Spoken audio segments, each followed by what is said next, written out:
I want to talk about Ødegaard in terms of like against the big sides, if you like, quote unquote, against the big six sides or whatever. It just seems like for me, time after time, we're seeing underwhelming performances. And I'm sorry, but if you saw the game yesterday and Bruno Fernandes put in that type of performance, the criticism would have been crazy. I know Norway, midweek, crunch time, needed him to qualify for the Euros. Didn't turn up. Am I lying? North London derby, where was he? Missing. Last season, crunch time against City when they needed him. Against Liverpool when they needed him. Earlier in the season versus City when, like time and time again, there are moments when Arsenal need to rely on their captain. Let's not forget here, the guy who's supposed to be the conductor in midfield, but bro, if you watch him this season, he's not even creating chances. So in terms of this, like, oh, he passes the eye test or whatever, you're not even doing that. So it's like, what is Ødegaard in these big games? I'm not saying, look, Ødegaard's a quality player. 7 out of 10 times he'll give you a good performance. But in those big games, when you need him, when Arsenal need a captain, when Arsenal need a midfielder to grab the game by the scruff of the neck, Declan Rice is doing that.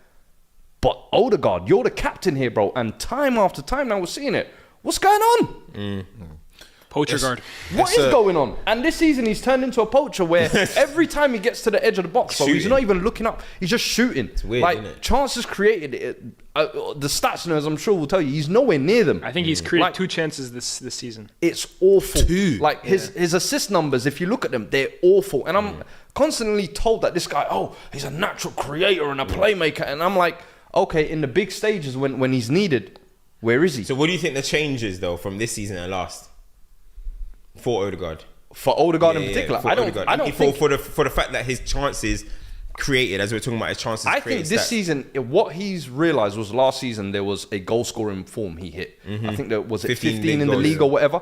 So there comes a certain, you know what, I can score goals now. So when you get in those types of positions, and especially considering they haven't had a consistent number 9 they can rely on, whether it's Jesus, Havertz, every week it's changing. So I got to be the guy to get the goals. It's got to be either me or Saka. And for me, it's a little bit like, no, get back to doing the basics of what you're doing, pulling the strings in this midfield. Because last season, that was the brilliant thing about him.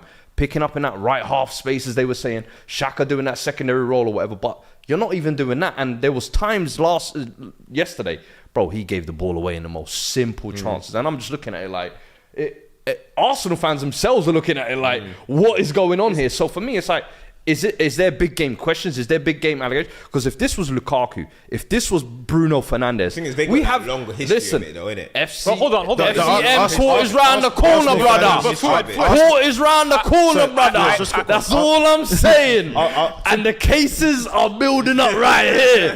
Listen, certain man might have warrants out for them.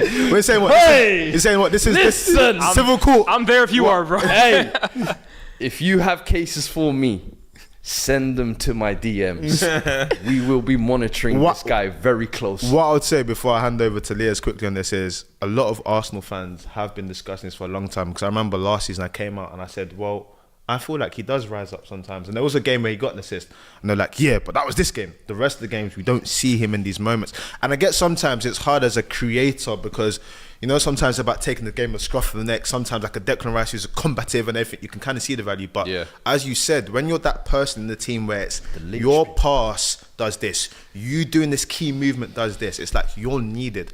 And to go to your question before I go to Leah's, I think that potentially, to what I think you might allude to, maybe the forward line is affecting him, because I feel like him and Saka link up very well. I still see their little pass in the wing and whatnot. They isolated a few times. But as you said, if Jesus is dropping behind him, then which direction am I going to? Yeah, Martinelli, we know that Nketiah has been playing a lot. And then, then when it's Nketiah, it's like, okay, like, we've said it. Nketiah didn't look like the level against Chelsea. He didn't look at the level against City as well. I feel like in some games he can give you something, but if we're being fair to where Arsenal are going to, I don't think Nketiah is where he needs to be for them. So maybe he's being affected by the fact that there's things around him. That's still not enough of an excuse, but it plays a potential factor into why. But then he goes and plays for Norway with the best goal scorer on the planet, bro, and his chance creating. No, that's true. What I wanted to say about Ødegaard, you were saying these guys have a history of it. when you look at Ødegaard, though, he has one season in his career so far. Okay, he's still young. He's still got time to grow, but he's only had one season where we've ever seen him at a level where we consider him an elite player. So I feel like we're giving him the benefit of the doubt, but we have 1 year of evidence that he can show that he can be a guy for a title-winning team. Outside of that, bro, there's a lot of question marks. I always hear Ozil in big games. Ødegaard, is not even half the player Ozil is creatively. And his big game repertoire of missing in games, I think, is starting to get at that level, in my opinion. Yeah, I think, but the thing is, I think like it happens when you get to two extremes. Do you get what I mean? I think now, because everyone saw last season Ødegaard was one of the better players in the league, right? And I think now we're getting to a point where it's like, all right, obviously I agree in the big games he can do better, yeah. But now I think it's a thing where it's like, oh no, actually, do you know what? He's a fraud, and I'm like, no, but he's not a fraud. Though, do you know what I mean? But that's like the narrative that's kind of being run. Do you get where I'm coming from? So that's where I gotta disagree with it. Do you get where I'm coming from? I do think he can do better in these games, and he 100% should, especially as captain. People always say captains mean nothing in this day and age. For me, they still mean something. Absolutely, do you know what I mean? Yeah. So as a captain, I think you should be the person, not always grab at the scruff of the neck, but you should be there. You should be present. I fully agree with that. But I just don't like how I personally think it's because every club, every fan have their stocks in a certain player, whether it's the United fans in Bruno, whether it's Tottenham fans in Maddison, and you get all these comparisons. Everyone's comparing.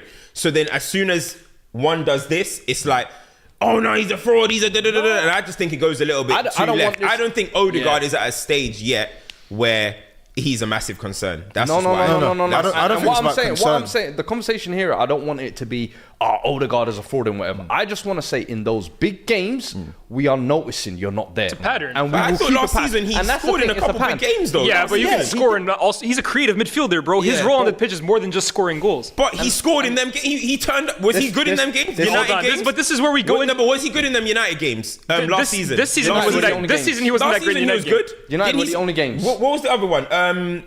There was two games that I remember that it was like, okay, cool. He did do well last season in the big games, bro.